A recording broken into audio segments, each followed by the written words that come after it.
इश्क में रब्बा खो गई,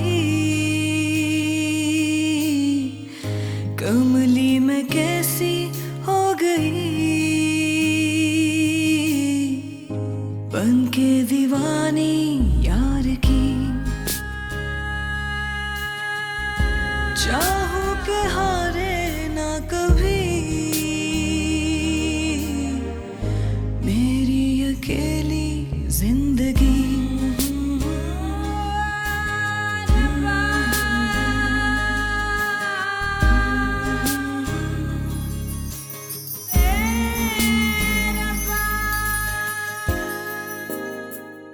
घर इतना सूना सूना लग रहा था, ऐसे लग रहा था जैसे कोई चीज गुम गई है।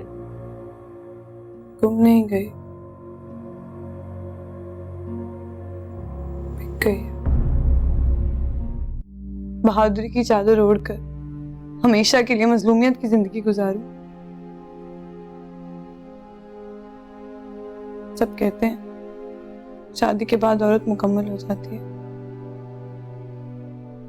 कैसी तकमील हुई है आंटी कि मैं हमेशा के लिए अधूरी हो गई।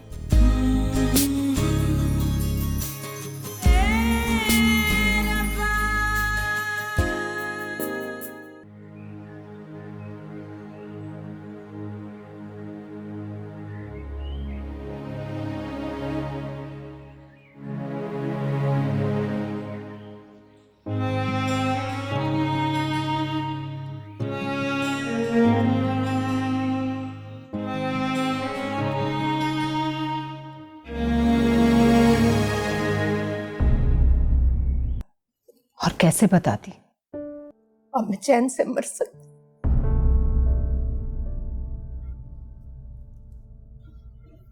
फराज की मां निकली है ना, उसके लिए मर तो सकती है, मेरे लिए जी नहीं सकती। आप लोग ऐसे परेशान ना हो। शायद आप चाय पियेंगे? पीऊंगा, मैं फ्रेश होके आता हूँ। और आप सोएंगी नहीं, मुझे आपसे बहुत सी बातें करनी।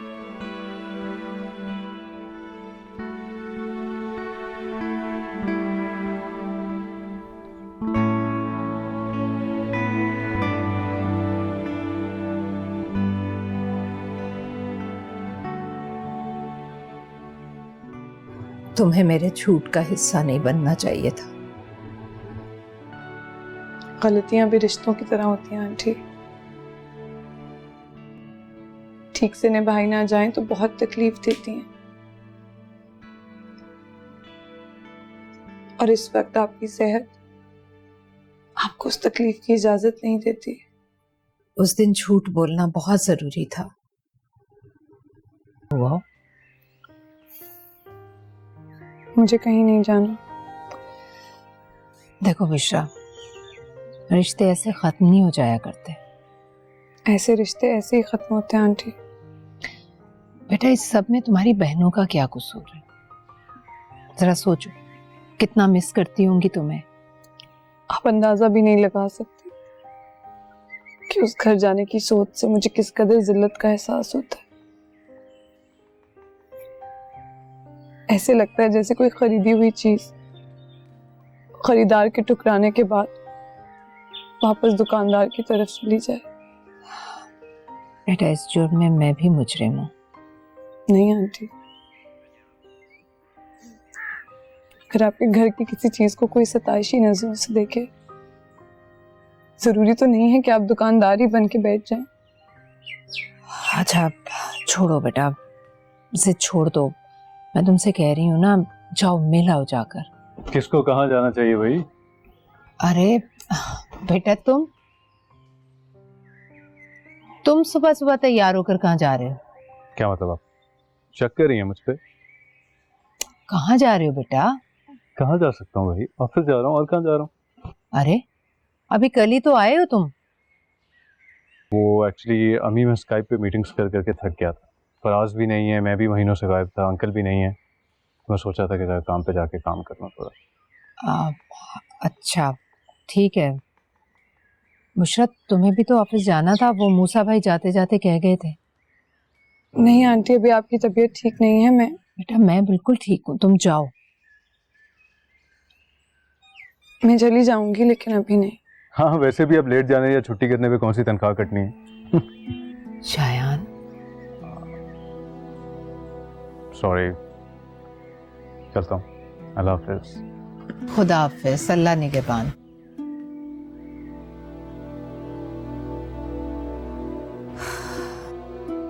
बुशरा, मैं तुमसे कुछ कह रही हूँ बेटा, समझने की कोशिश करो।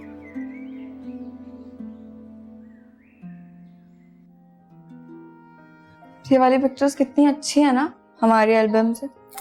जाहिर सी बात है, प्रोफेशनल फोटोग्राफी है ये। अरे खाक प्रोफेशनल फोटोग्राफी है। दूल्हा दुल्हन की तस्वीरें हैं बस। तो जाहिर सी बात है अम्मी, अब हमारे फोटोग्राफर की तरह थोड़ी काली पीली आंटियों की तस्वीरें भर देगा एल्बम में। अच्छा जाओ, इसे कमरे में ले जाओ, वहां जाके देखो, जाओ। चलो बाद में ले जाना, अभी जाओ तुम लोग, भारी है ना। नहीं नहीं अम्मी, हम ले जाएंगे। चलो।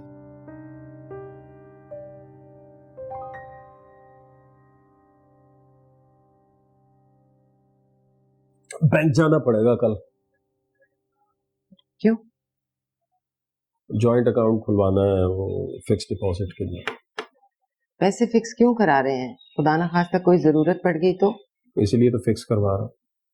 ऐसे खामखा खुले पड़े रहेंगे, जरूरत तो पड़ती रहनी है, निकालते रहेंगे, जाया करेंगे। इस तरह चलो महीने के महीने कुछ ना कुछ तो आएगा। मुश्किल। हाँ भाई, ऐसे ही है, बड़े लोग हैं, इस तरह के लोगों के पाँव कहाँ टिकते हैं एक जगह पे।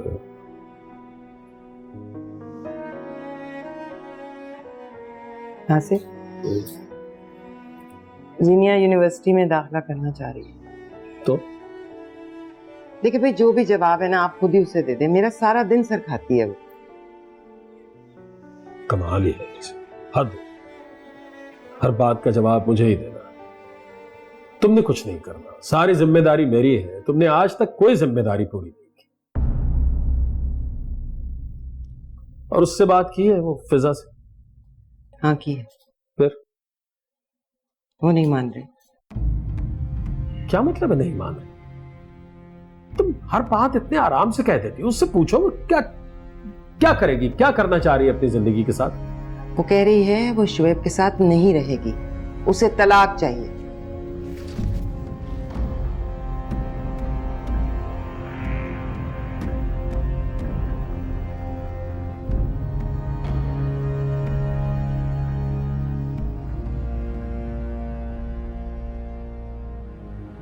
इश्क में जिसको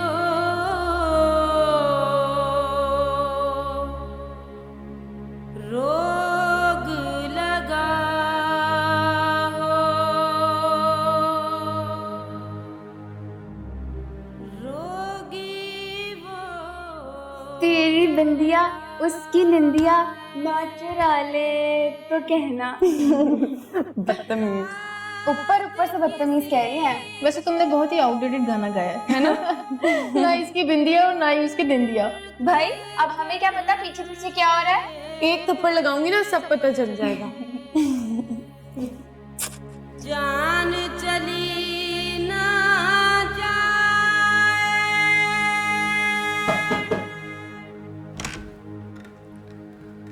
बुशरा बीबी, कोई फिल्म बनाने वाले आए हैं। बेगम साहबा तो सो रही हैं, आप ही मिल लें। फिल्म बनाने वाले?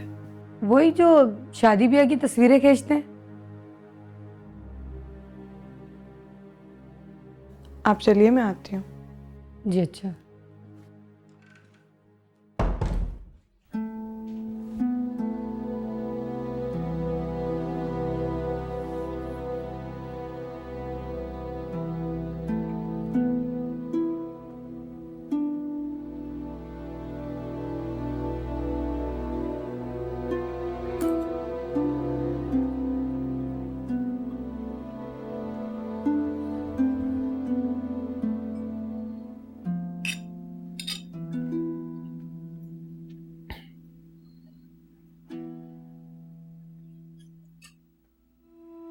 काशान, मैं काफी देर से देख रही हूँ आप मुसलसल कुछ सोचे जा रहे हैं। क्या हुआ? सब खैरियत है? हाँ, सब ठीक है।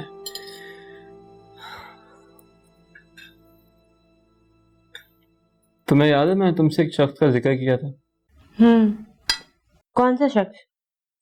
वही जिसकी शक्ल बुशरा के शौहर से मिलती है।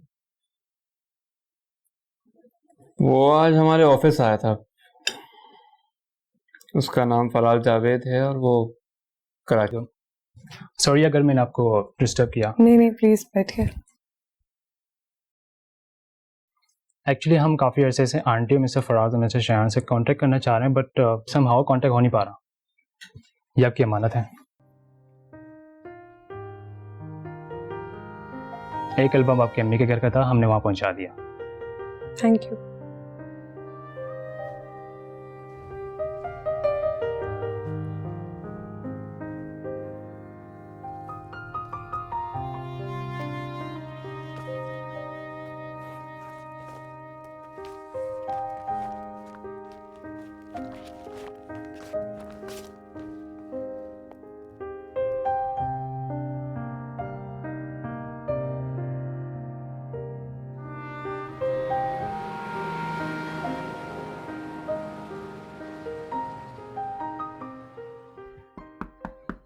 यस सर, इसमें उन तमाम लोगों के कॉन्टैक्ट्स हैं जिन्होंने मिस्टर फराज और सर से कांटेक्ट करने की कोशिश की, बट वो दोनों ही अनअवेलेबल थे। इतने सारे लोग? जी सर, मिस्टर फराज ने तो शादी से 1 वीक पहले ही ऑफिस आना छोड़ दिया था और आपने भी आज ही ज्वाइन किया है। और सर, इसमें मिस बुशरा के कुछ डॉक्यूमेंट्स हैं। सिंगापुर में एक कॉन्फ्रेंस अटेंड करने के लिए मैंने उनसे मंगवाए थे, बट अचानक ही उनकी शादी प्लान हो गई, तो प्लीज सर ये आप उन्हें दे दीजिएगा। श्योर। Okay sir.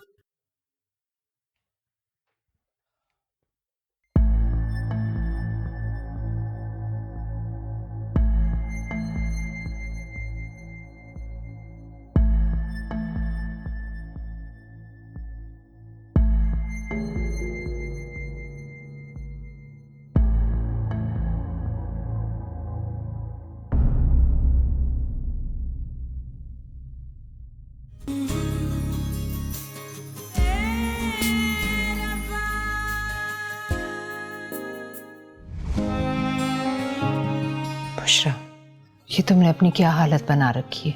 यही तो माँ बाप की गलती है कि बेटियों के सब्र को अपनी कामयाबी का नकारा समझकर बजाना शुरू कर देते हैं।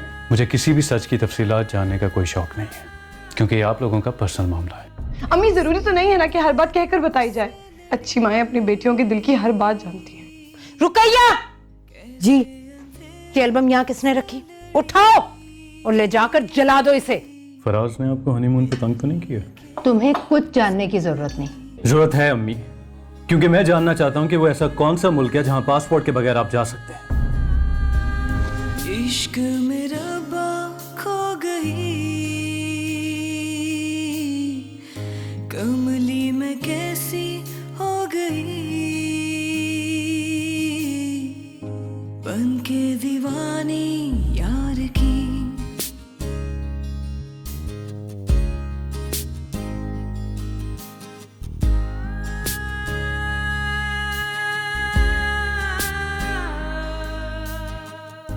चाहे हो कैसी बेबसी।